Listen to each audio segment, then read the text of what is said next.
Été 1914. Ces premiers jours de la guerre, les femmes qui choisissent de demeurer à Paris, où ils sont contraintes, en mesurent les risques. On entend l'écho soutenu des premières bombes. Le front se rapproche par une sorte de fatalité inexorable. Que font les hommes? L'angoisse s'installe. Été moite et poisseux de 1914. Des nuages bas, couleur de plomb, ferment l'horizon. Le ciel lui-même s'est mis de la partie pour rendre la respiration oppressante. Il y a pourtant dans l'air autre chose que l'orage et la peur, un sentiment inconnu et troublant. Les femmes peinent à le définir, toutes le ressentent, toutes s'en étonnent. Il tient au départ massif des hommes. L'expérience, totalement inédite, n'a eu aucun précédent dans l'histoire. Sans mari, sans compagnon, sans frère ni fils en âge d'homme, et comme le fait remarquer Élisabeth de Gramont avec son culot de grande dame, sans serviteur mâle, car eux aussi ont été enrôlés pour cause de mobilisation générale, Paris, livré aux femmes, ressemble à un gynécée. Le maître en est absent. Les gardiens ont laissé la clé sur la porte. Aussi y a-t-il dans l'atmosphère si lourde de cet été-là, été de tous les dangers, été maudit, un parfum qu'elle n'attendait pas.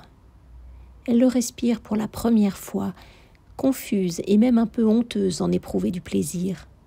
Vif, léger, comme descendu des montagnes ou venu de la mer pour revigorer Paris désert, Paris menacé, Paris sans hommes, c'est une note incongrue dans le paysage qu'elles finissent par identifier. Le parfum tout neuf de leur liberté. Cette liberté, elles en ont si peu l'habitude qu'elles ne savent pas très bien quoi en faire les premiers jours. Librement, être libre, écrit Colette. Je parle tout haut pour que ce beau mot décoloré reprenne sa vie, son vol, son vert reflet d'ailes sauvages et de forêt. Fin de citation.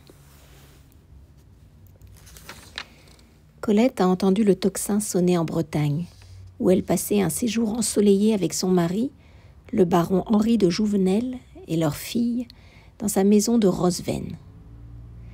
La guerre la surprend en plein bonheur, à 41 ans. À Saint-Malo, où elle a couru chercher des nouvelles, le tambour divulgue l'ordre de mobilisation générale. Comment oublierais-je cette heure-là? 4 heures. Un beau jour voilé d'été marin, les remparts dorés de la vieille ville debout devant une mer verte sur la plage, bleue à l'horizon. Fin de citation. Son mari, appelé dès le 2 août, devant rejoindre le 29e régiment d'infanterie à Verdun, elle a aussitôt envoyé sa fille, à peine âgée d'1 an, avec sa nurse, au château de Castelnovel, en Corrèze, chez sa belle-mère. Et elle est rentrée à Paris. Journaliste au Matin, dont son mari est le rédacteur en chef, elle a plus que jamais besoin de son salaire pour vivre. Rue Cortambert, au numéro 57, elle habite un vieux chalet en bois, vermoulu, couvert de vignes vierges, avec une galerie en surplomb et des balcons ajourés, pareil à un chalet suisse. Il a été la garçonnière d'Henri, son guet-apens, selon la définition qu'elle en donne, sa souricière, avant qu'elle n'en devienne la maîtresse de maison en titre. Baronne de Jouvenel des Ursins, titre flambant neuf, aristocratie d'opérette.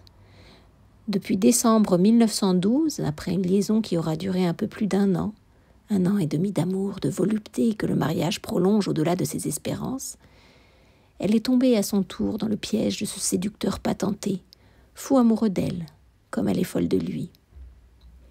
Alors que le canon gronde, que les zeppelins sillonnent le ciel, le chalet, son chalet, est le plus charmant des refuges.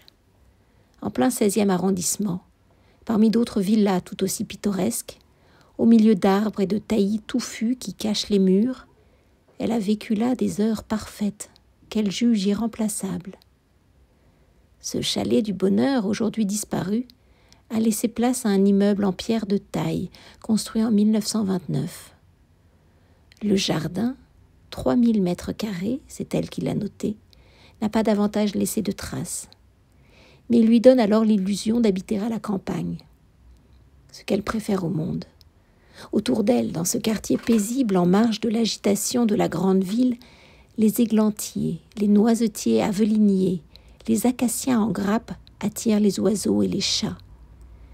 Son chat à elle, qui est une chatte, ne franchit presque jamais le seuil.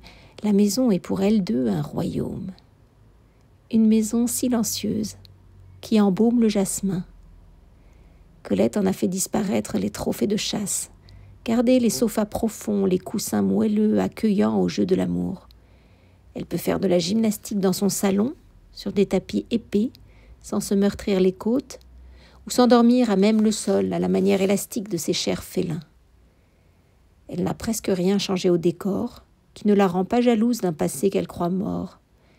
Elle a chassé les fantômes et assuré sa victoire en reine incontestée. La nuit, quand tout plonge dans le noir, elle tire les rideaux. La lumière intérieure est mi-bleue, mi-verte sous les abat-jours de soie. Son seul caprice est d'avoir une salle de bain avec une baignoire qu'Henri a bien voulu lui faire installer à l'étage. Elle était autrefois dehors, dans le hangar, et si vétuste qu'elle ne s'y aventurait pas. Elle aime se prélasser dans des bains au long cours, faisant dire à sa belle-mère qu'elle finirait tuberculeuse. Culte de la propreté, du corps, de l'eau et du savon.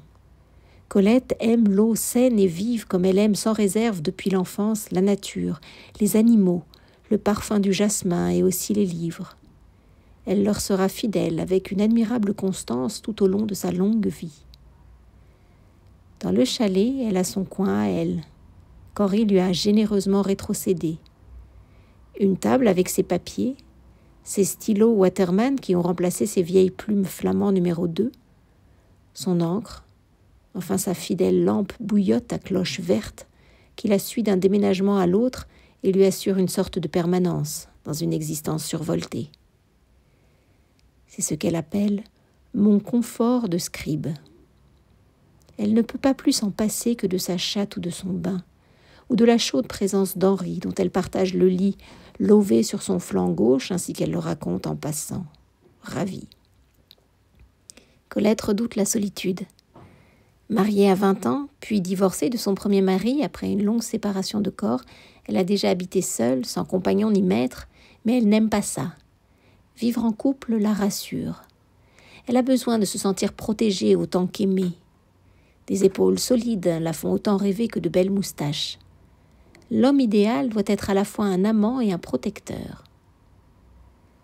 La solitude effraie Colette, bien plus que la misère, qui a du moins le mérite de pouvoir être partagée.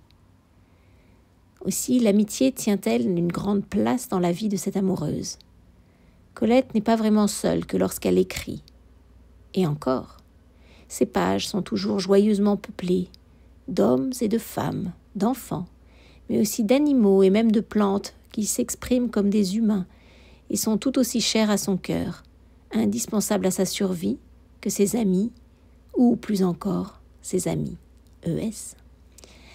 Le départ d'Henri de Jouvenel pour la guerre la renvoie à ce vieux démon qu'elle a toujours fui, à cette solitude honnie. Première partie, la solitude sans les hommes. Chapitre 2. Il règne dans le petit chalet de Passy une atmosphère de pensionnat ou de maison close. Les filles y sont entre elles, du matin au soir. Aucun censeur ne régimente ce cocon.